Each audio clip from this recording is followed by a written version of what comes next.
PowerPoint. There we go.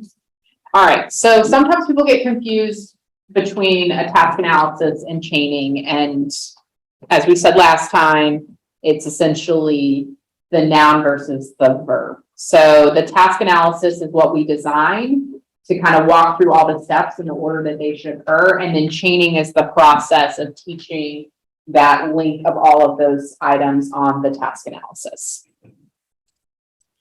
All right, so behavior chains occur everywhere, always, all the time.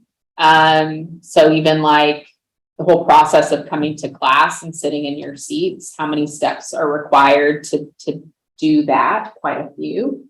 But if we're going to make our own home brew, or, you know, some beer at home, we're going to have to go through all of these steps, right? And so depending on the flavor and taste profile and all of that, we're going to have different steps here. And each one of these can even be broken down into smaller steps. And so when you're teaching a big skill, that can be really intimidating for some people. And so the smaller we make it, the easier it is to kind of build it up. So I want everybody to take out a blank piece of paper. In fact, I'm going to need to steal somebody's blank piece of paper. How many of you guys have made paper airplanes before? It's been a while. I think we said you tried. Huh? I can do it. I can make a phone. You can have like extra things. Okay. I'm fine. All right, we're getting all braggy over here. All right, so let's say I wanted to teach you all how to make a paper airplane. Don't fold yet. So essentially, if I was just like, hey, build a paper airplane, some of you might know how to do that already. Some of you might do it one way. Some people might do it a different way. But we're gonna go through this. So if I wanted, there's two ways you can teach this. I could do something called forward chaining, where I would come in and I would do all of these steps except for, I would have you do this step yourself, and then I would come through and I would do all the rest of the steps for you. So that'd be forward chaining. And then as you master this step, then I'll let you do this step and then this step, and then I would do all the rest for you. Or we could do some backward chaining, where I do all of the steps to here, and then I let you do this last step independently until you master that. And then I would do all the steps to here, and then let you do the last two steps. Okay, so yeah. All right, so everybody's gonna start, and there's not a step on here, but everybody's gonna fold their paper in half, like a hot dog. You guys remember hot dog and hamburger style back in the day? Yeah. All right, fold your paper in half. And then open it. Ta-da! You have a crease down the middle. All right, then everybody's going to take their top corner and fold it into the middle. So.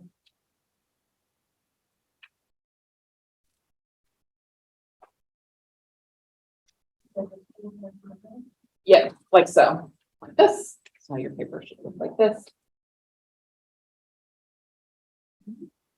All right, and then you will do the same thing on the other side.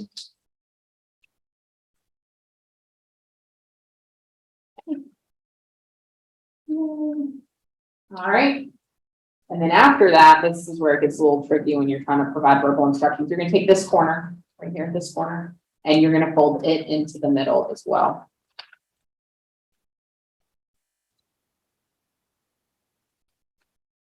So it should look something like this. Oh. What? So this corner, yeah. And you're going to take it and you're going to fold it into the middle. It just caught me off guard. I had to do something wrong. All right. And you'll do it on the opposite side. So now you should have something that looks like this. Bless you. All right. Then we're gonna fold our paper back in half. Like so. Guess we're all doing so great. Look at you guys. So, all right. There are a few ways to do this, but essentially, what we are going to do is we are going to fold it in half here.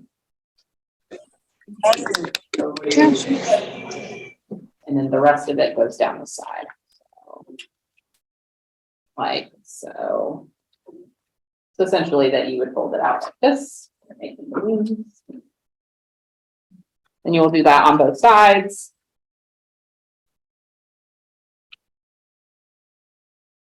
Okay. Then you can open them.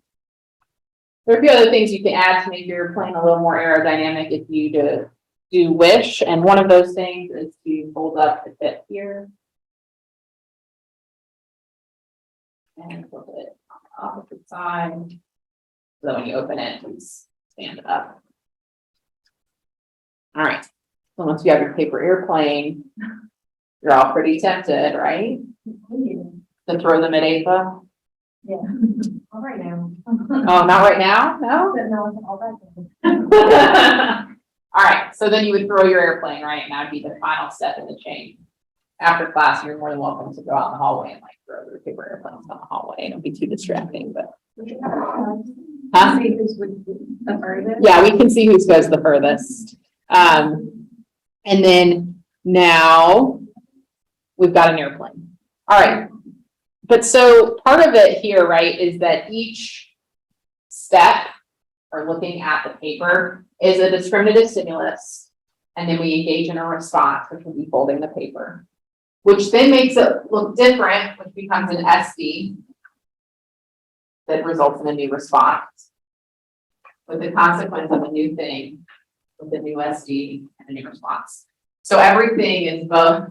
So like this one right here or this one right here, they're all consequences, SDs, and responses at the same time, depending on which behavior you're looking at, okay? So this is a consequence for that behavior up there. This is an SD for this behavior right here. And it is a response in and of itself. Does that make sense? So chaining is about linking all the things. And so over time, all of the steps essentially just keep reinforcing you to do the next step and the next step and the next step. And I don't have to provide active ongoing reinforcement to make sure that this behavior occurs, right? Are there other things you can think of in your life where all of the things link together and you don't really need a ton of reinforcement because the act of doing the behavior is reinforcing? Brushing your teeth. Which is especially reinforcing if it's good, right? At the end, you get to eat it. What else? Painting a picture, absolutely.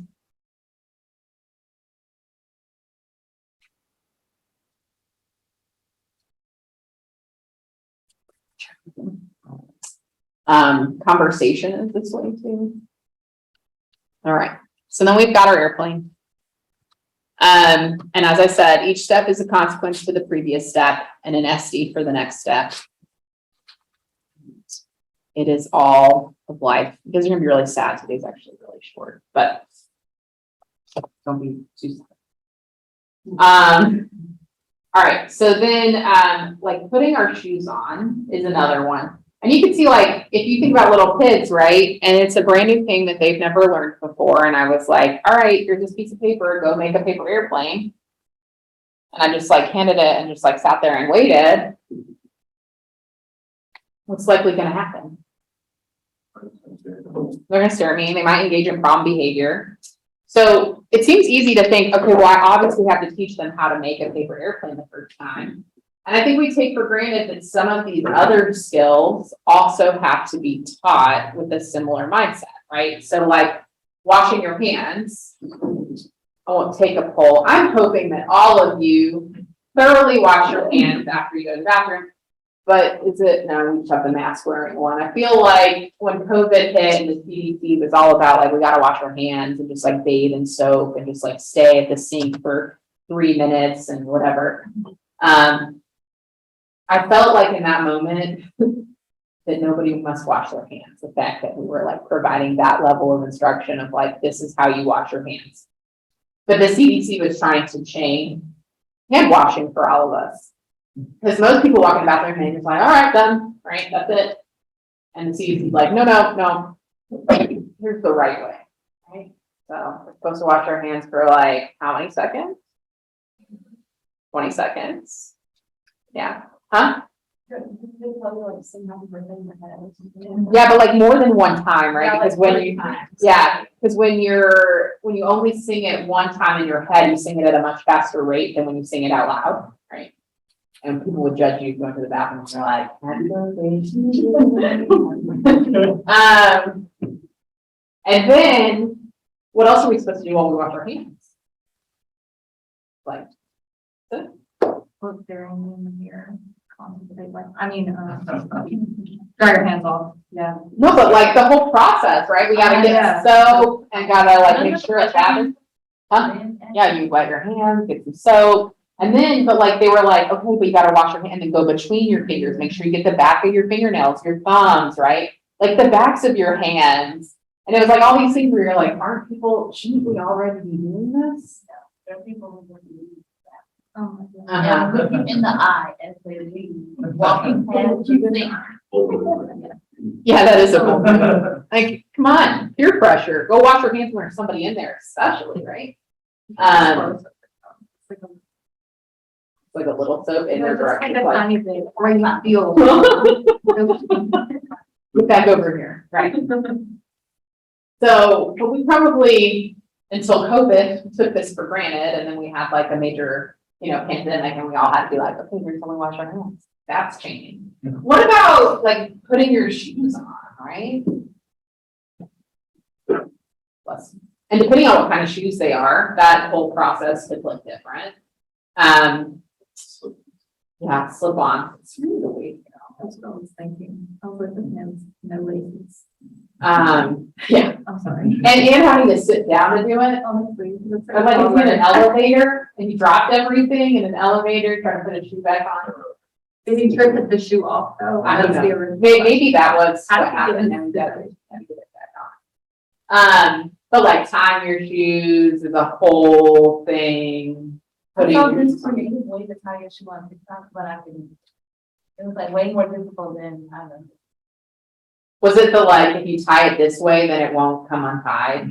No, it was like a one step thing when you grab it, like, I don't know what you're talking about. Yeah, I can't do it. I think you like do the bunny ears and you just pull it real quick. I and thought it's I like- wanted to learn how to tie my shoes. Yeah, and that requires so much fine motor skill though, tying your shoes. Wait till you have children and you have to teach other people how to tie your shoes, and then you take that skill for granted. Like you really do, because you're like, I do it so many times. I didn't think this was that hard of a skill to learn, but I can only imagine how my parents felt trying to teach me how to tie my shoes, right? So, I'm actually wearing tie shoes today, which is shocking. So, I hate tying shoes on on children because they always come untied, right? And like constantly, it doesn't matter what you do, it's like you like quadruple knot them and somehow they're still untied 5 minutes later. So they have cool things now for your shoes. Have you seen these? And they're like stretchy and you can put them in the shoe holes and you can just make any pair of tennis shoes slip-ons. My favorite. Highly encourage even adults to think about it. What? What'd you say, Ava? Can you put that link? Oh, you want me to put the link? No, and there's like different brands. Some are made with plastic and some are made with like essentially regular shoelaces, but they're just stretchy. I like that one better. And I put them on some of my shoes when I'm like, I don't want to. That's a lot of work. All that bending. All that bending. After you turn 30, you don't want to have to like bend down and tie your shoes. Too much effort. All right. So as I said before, forward chaining. So forward in that the front or the first thing is what the client does. And then the therapist comes in and does everything else. It's like, okay, here's your paper airplane, right?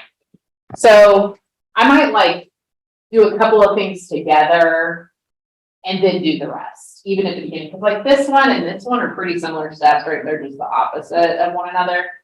And then I'll come in and I'll finish. And so that would be forward. You know, the school office, I mean, in addition to my work with council. That is a complicated question. We'll come back to that in just a second now. Backward chaining would be that I do everything on the front end and I let you do the back item. And then gradually we come this way with it. So what would be the benefit of doing forward chaining, do you think? Like why or when would you choose forward chaining? I guess I like to teach them, like, they just look forward to the next step of like, they're gonna complete it and then once they get done, but then if they start at backwards, then it's like, they're just finishing it, and so they don't have anything to like, I guess, look forward to very much. Except the item's completed and now I get to go throw my paper airplane down the hallway. That's true. So, backward chaining has a lot of benefits in that they get to do the final step, which means they get to access the full and total reinforcement of that behavior with very little effort. So something like this, backward chaining might be better.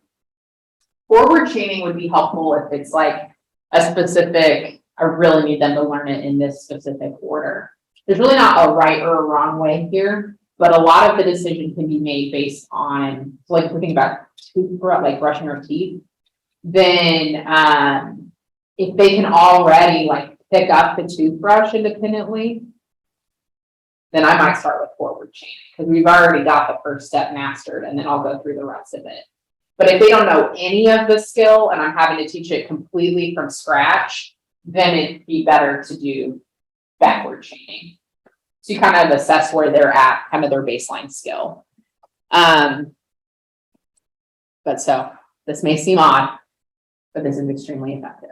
So like I said, it lets you have that terminal reinforcer after every training trial, like immediately. And so then even when I like back off and I'm like, okay, now you're in charge of these 2 steps, you still get really fast to that final, I get to fly my paper airplane.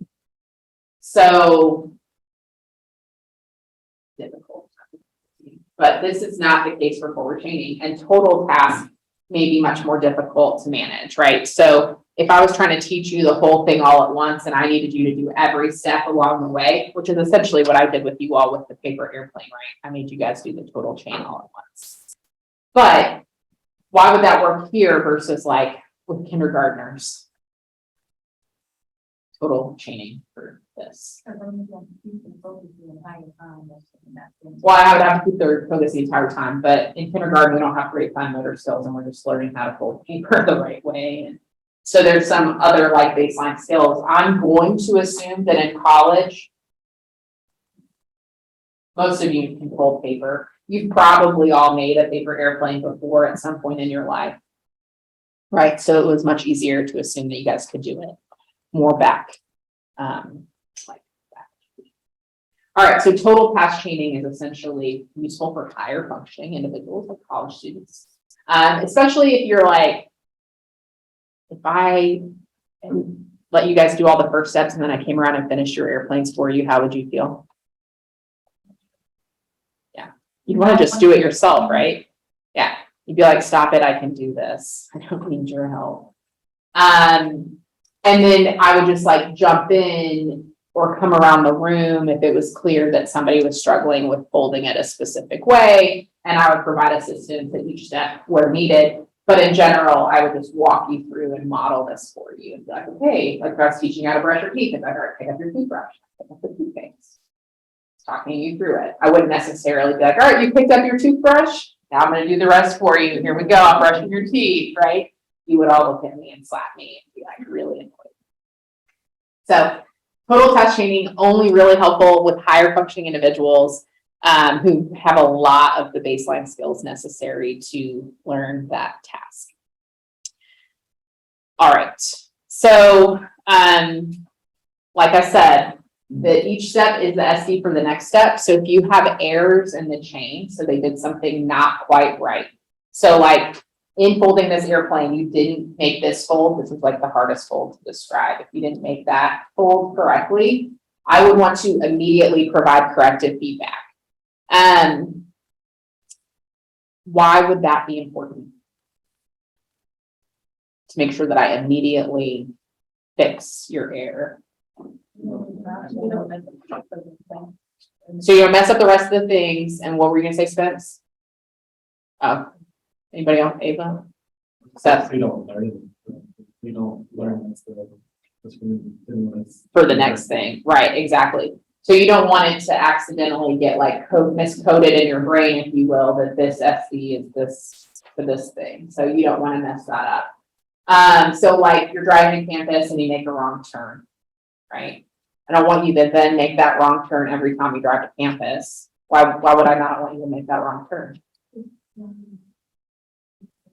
It's not the fastest way to get, you're gonna be late, right? One effective error correction procedure is to go back to the previous step and like start over from that step and have them do it again. Color card, like the flag, what I do in the band when you learn, like when I do like or whatever. If you are like not going to do it and you learn one thing wrong, then you're going to be behind like the rest of the people. Yes. Right? You don't feel you also Around this wrong step, exactly. No, that is absolutely true. There are a lot of things, I'm trying to think of some other like real life examples that you don't want to learn wrong, but reading is a big one. So if well, there's some debate, we'll skip reading. Math back fluency. If I say what's 4 plus 4 and a kid says 9, I should never follow up with no, try again. Why? I might get frustrated, but what's happened? 4 plus 4 equals 9. Then they'll always think that 4 plus 4 is 9. So they will inadvertently miscode it.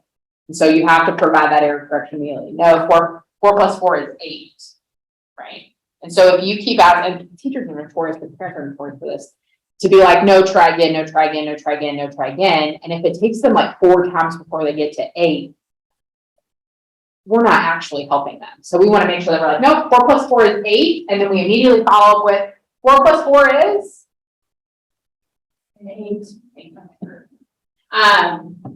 So if we don't provide that error correction, then it'll get miscoded as this wrong answer to this chain, and that won't help them. And there are a lot of, then if you miscode that 4 plus 4 is 9, and then we move on to other types of math like subtraction, then 9 minus 4 is, according to that equation, 4. So it makes math hard.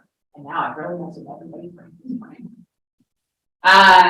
And so like if you're making the wrong turn driving to campus, and that's being really difficult, I might have to return to where the error was made and then make sure you take the correct turn. Yeah, like go around the block and come back and do it again. All right. So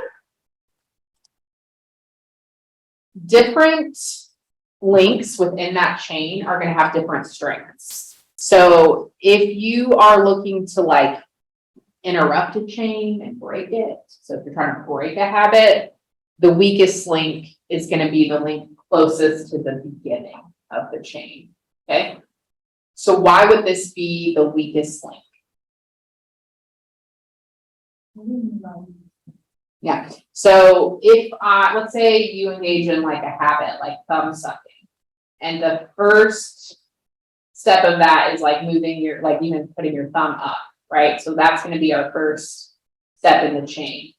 Is it going to be easier to break thumb sucking if I try to intervene here, or if I try to intervene after I've already started sucking my thumb? Right at the beginning. And so why would this be the weakest link?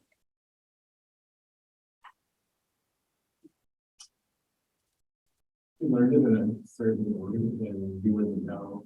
If you don't do it in the very first order, you're not prompted to continue down each step. So why is the first step in the chain the weakest link? Because it's the farthest away from the terminal reinforcer. That's it, it's that simple. So the thing that is farthest away from the final reinforcer, so this step right here, is likely to be the weakest link. Okay. It's not any more complicated than, all right, so I kind of gave the answer away here already, but when would it be beneficial to try to break the chain? No, but why? Like when would I want to break the chain, right? Because we talked about like teaching somebody to brush their teeth. I don't want to break that chain, right? I want you to keep brushing your teeth. I don't want to break the chain of washing your hands. I want you to keep doing that. So when would it be important for us to be able to break a chain? When it's a behavior you want to stop. Exactly. So if I want to break it, typically habits, like habit behaviors, those non-thinking behaviors that people engage in, biting your fingernails, sucking your thumb, like, picking at your pencil, tapping, like all sorts of things like that, that are just like things you don't think about. Fidgets, yeah. Although fidgeting is fine, it's actually good for your brain. So, all right, let's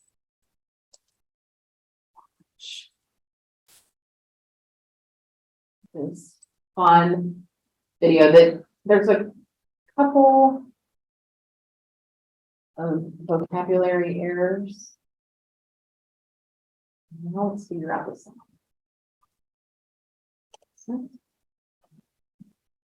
Okay.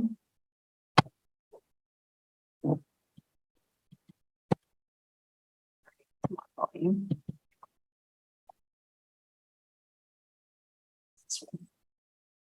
We're getting peanut butter. Chewy, America's #1 pet pharmacy.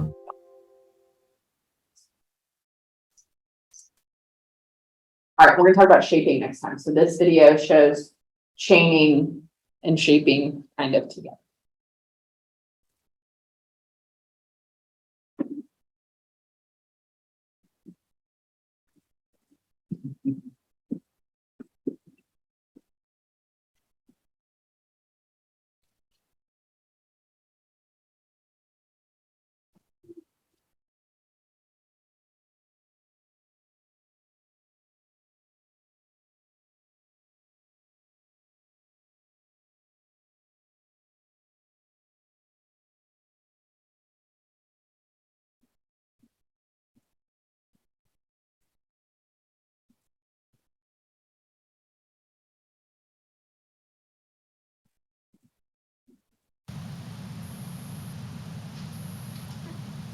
Get the toy.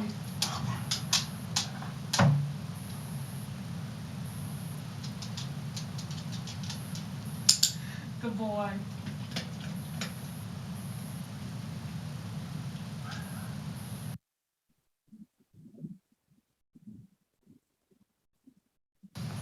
What's this? What's this? What's that?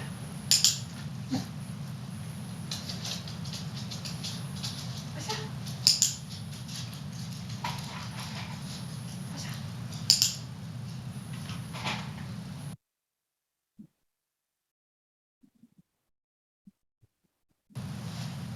What's this? What's that?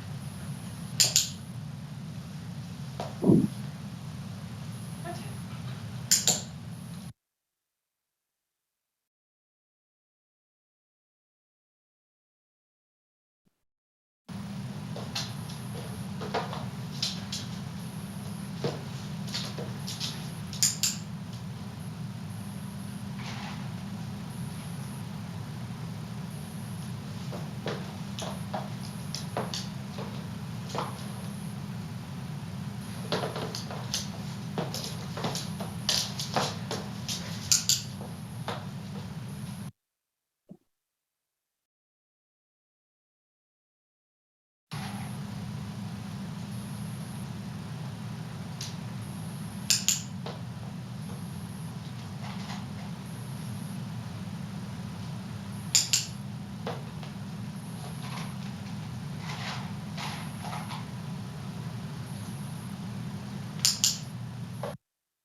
Get it.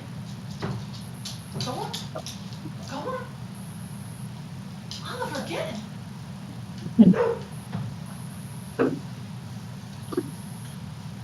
Get the toy. Get the toy. Come on. Come on, get the toy. Come on. Get the toy. Come on. All right, come here. Sir. Come on. Yeah. Come here. Dogs Yes, have a rush. get that toy.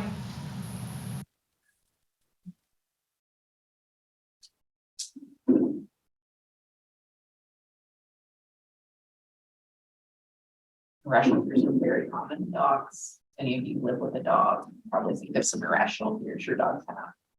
Come on, Henry, get the toy. Henry, get the toy. Boy, How many dogs do they have? Not the dog that walked by them.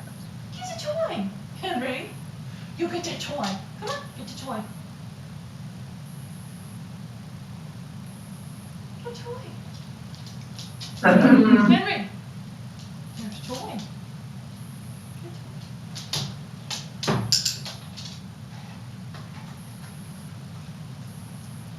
Get the toy.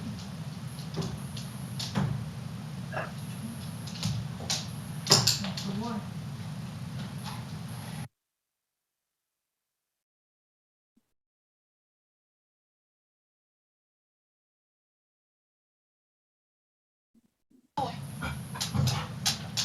Go on out. Good boy. Come on in. Okay, ready? And get the toy. Go on. Go on out. Good boy. Okay, come on in. Okay, ready? Yeah. Get the toy. Good boy.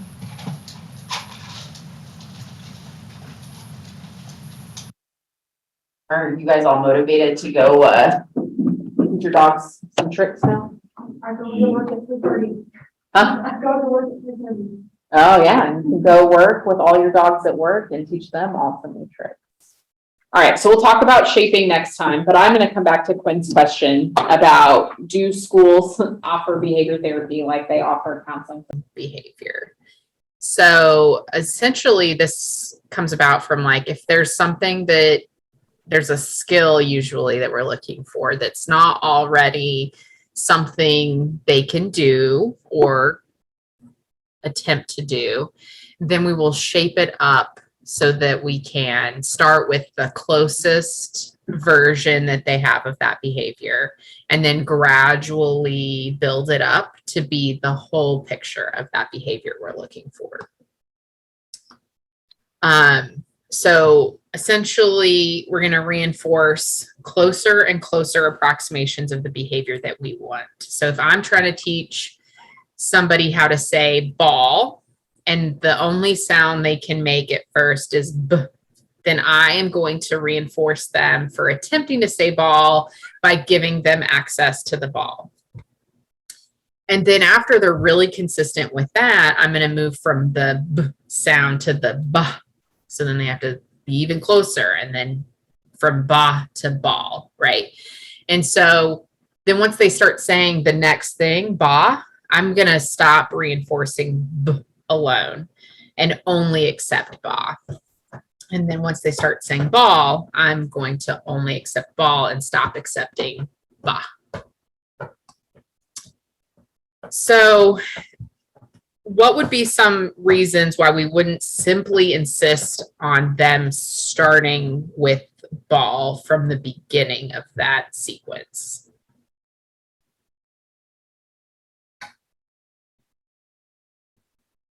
Because they don't know how to do it?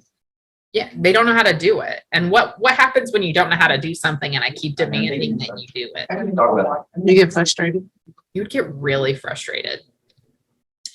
If we're talking about like anybody, adults included, but more specifically like toddlers, when they get frustrated, it's not pretty, right? Like they tantrum, they throw things, they're gonna yell, and they're just gonna get mad. And so to reduce frustration, we're gonna start with the easiest part of that chain and then move up.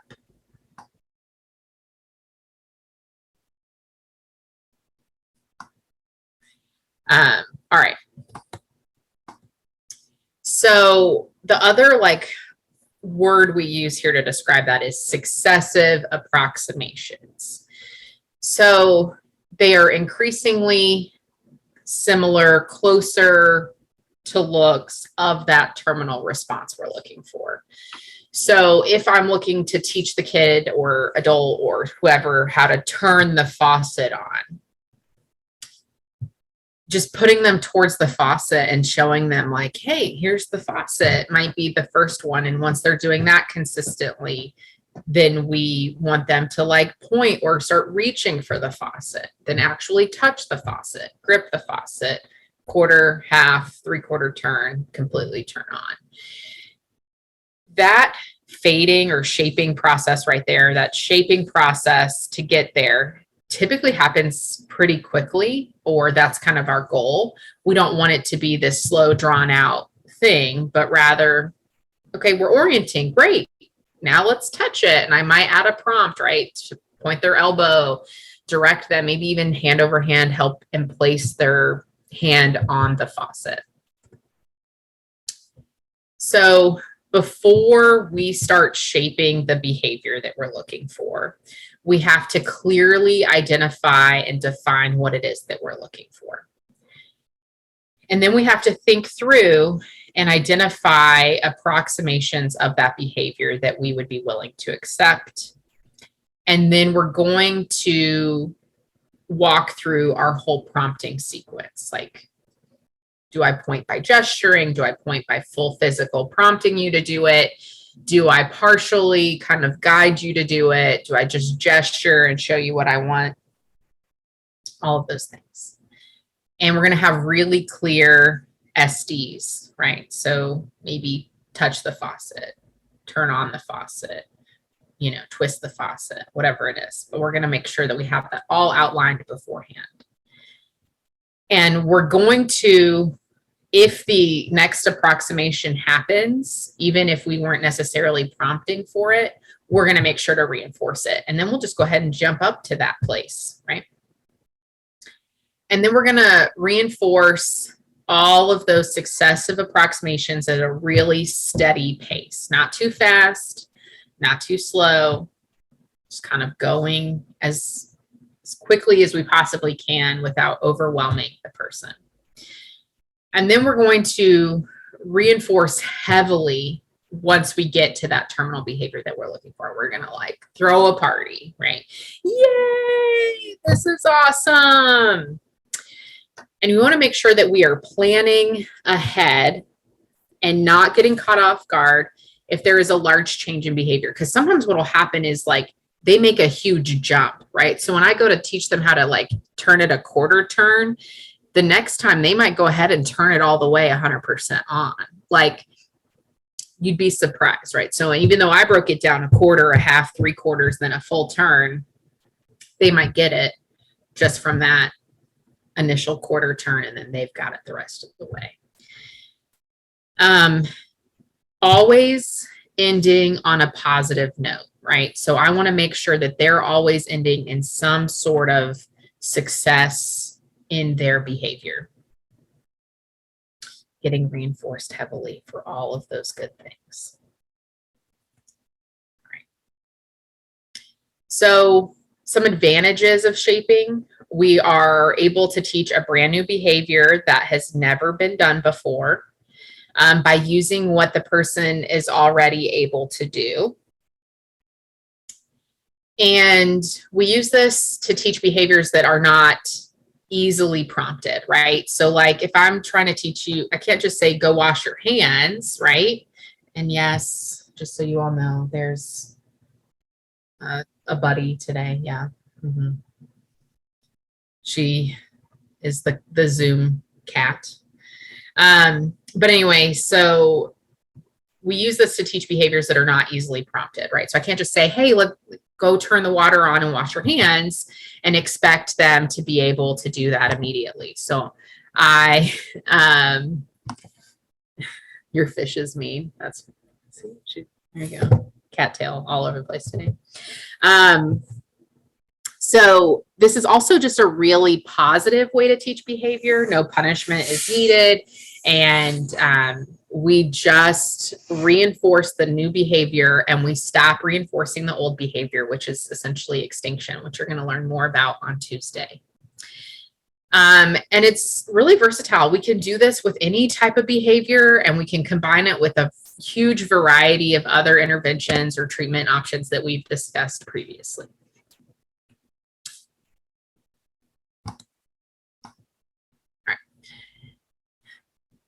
Although there are a lot of advantages, there are also some disadvantages to shaping.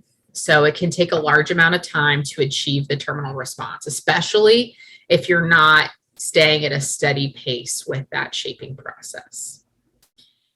The learner themselves can take some pretty unpredictable next steps. So you might have it all lined out and how you think it's going to go, ba to ba to ball. But they might shock you and throw something else in there and maybe start saying Bob instead of ball. And you're like, I have no idea where this came from. And so you kind of have to be able to follow that path and get yourself back on track if you ever get derailed.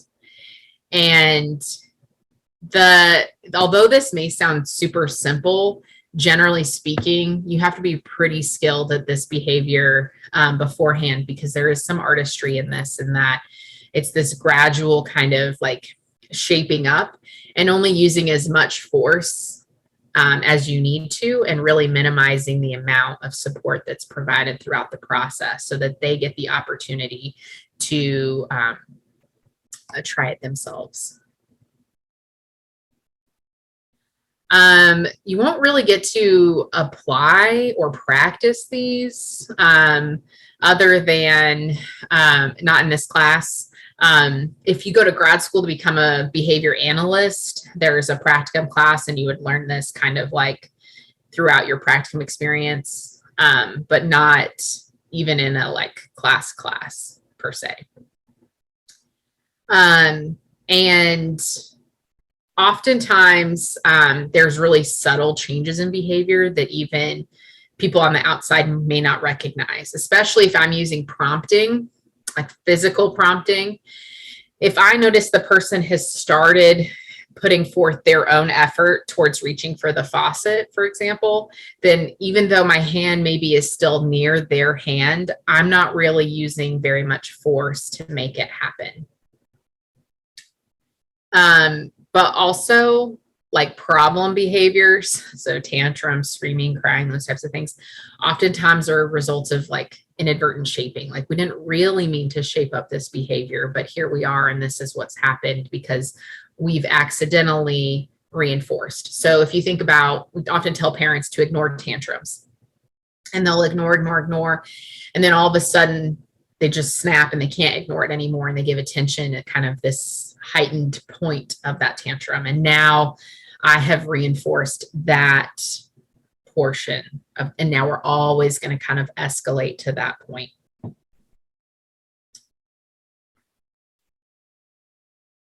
All right.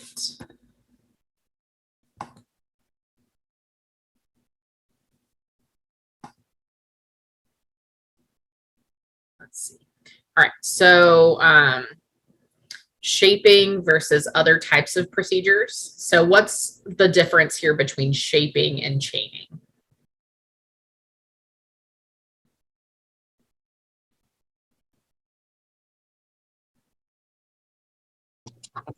This is where I get confused all the time. You take a stab at it. Like chaining. Oh my God. It's so, I want to say it's like step by step by step, but you're, how do I put it into words?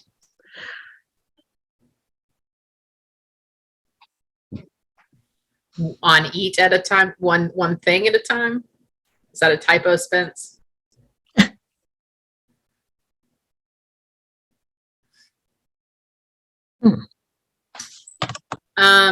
Sort of. Ava's raising her hand in a virtual box. This is my real hand, not my virtual hand. Yes, But it is your real hand. the way that I kind of differentiate it is that chaining is like you're making a box of brownies with like the recipe on the back of the box. And then shaping is where like you know how to do the recipe, but you like add things to it to make it like better, I guess. Like slightly. Sort of. Okay, so in your example with brownies, reading the recipe of like the steps on the back of the box for the recipe, that's chaining. Mm-hmm. Because those are all things you already know how to do. Yeah. Shaping would be if you didn't even know how to open that box. And I needed to teach you how to open the box. And so I'm going to shape that by having you first reach towards the box. Yay! And then try, next time we're trying to open. Yeah, and then you would wait till they master the step in chaining, yes. But they're like each separate steps. So each separate behaviors, if you will. All right, Jessica raised her hand first. So I was going to ask, like with the paper airplane example from the last class, would shaping be, because that was like an example of chaining because all of them were done at the same time. But would shaping be like, okay, today we're going to fold it this way. And then like you come back later and then you're like, okay, today we're going to do it this way. Would that be shaping, or would that still just be like shaping? Would be chaining? like, I need to teach you how to fold the piece of paper, and you just stare at the piece of paper and you have no idea how to even fold it or where to start with it, right? And so I will use shaping alongside chaining, but it's like you have to have the basic skill of being able to fold paper. And with shaping, I'm coming in and saying, okay, you don't even know how to fold paper, so I'm going to kind of hand over hand support you. So far right now, you can bend the paper together, but you're not putting the crease in it, right?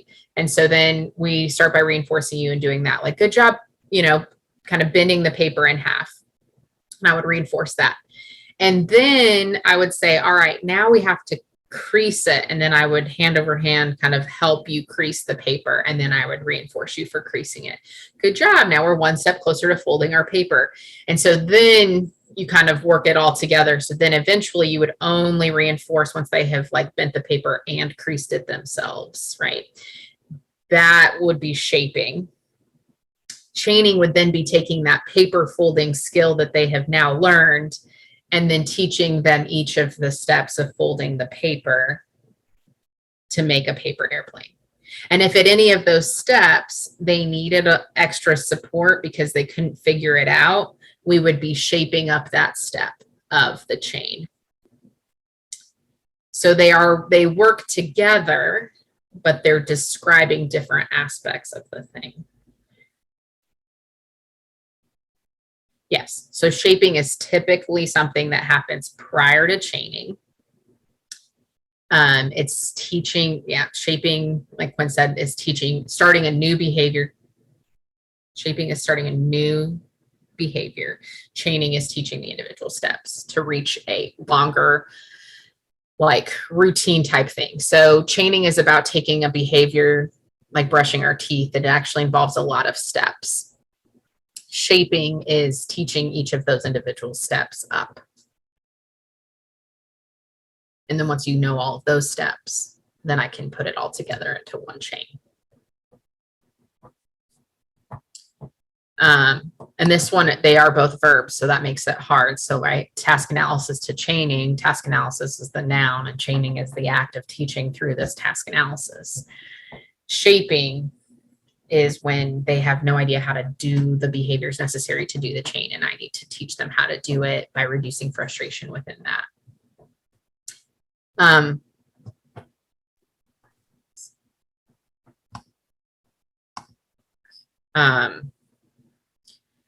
Yeah, so a task analysis is still used in shaping, sort of, but like a lot of times with shaping, initial shaping is used outside of the context of that task analysis.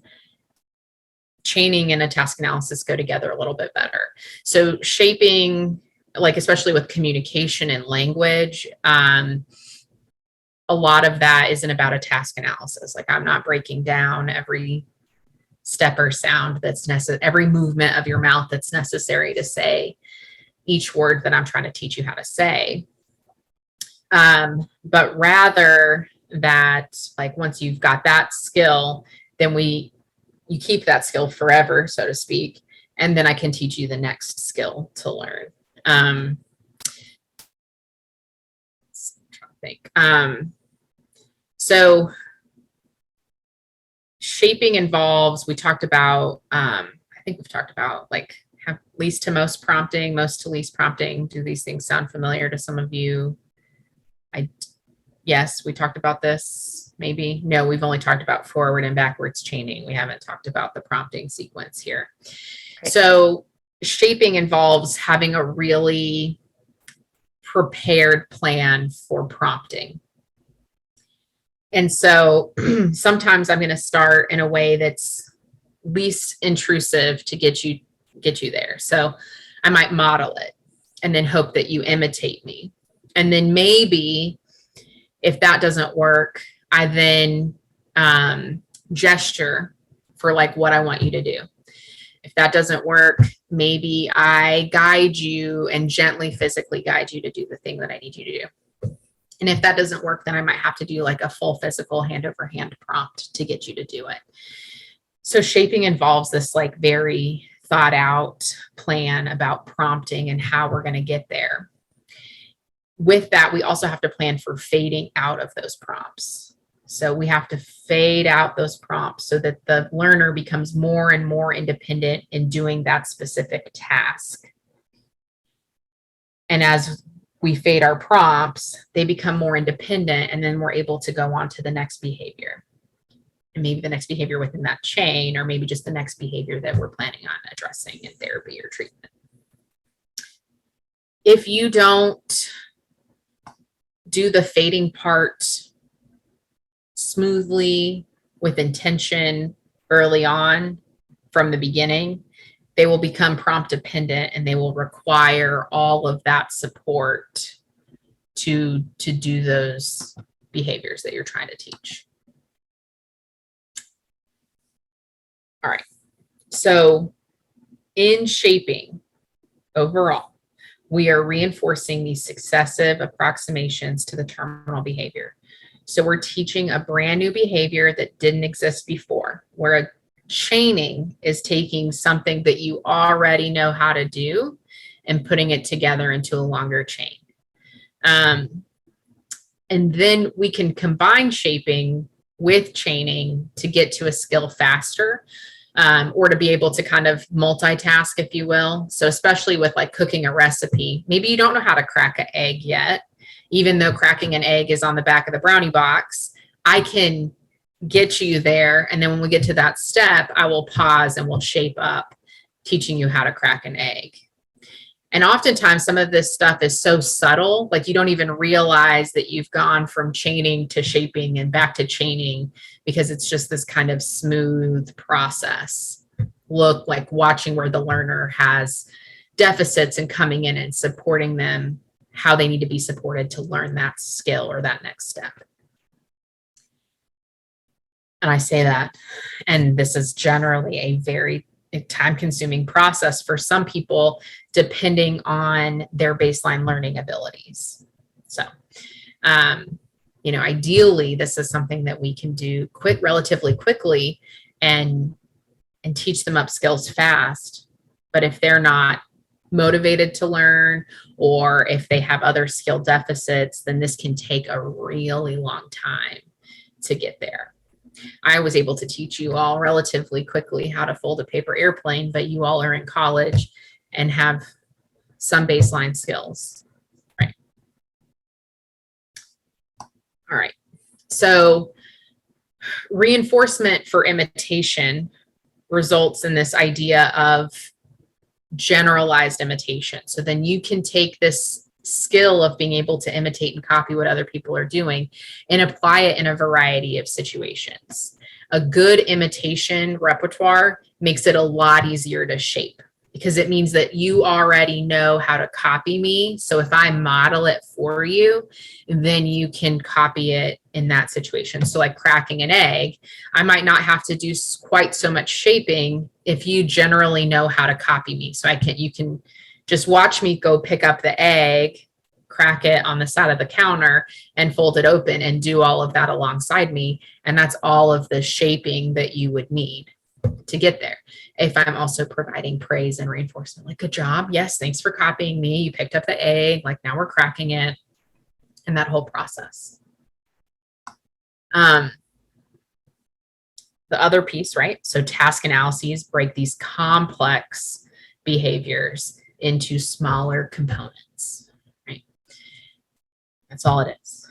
Taking something complicated or with a lot of steps and breaking it into smaller, more easy to manage things that we can teach those specific things. And then it's all about teaching the order of those things, right? So task analysis is breaking down a task into lots of steps, into as many steps as you need to. You can bunch steps together over time. And then chaining is the act of teaching the order of that sequence. In our paper you're playing.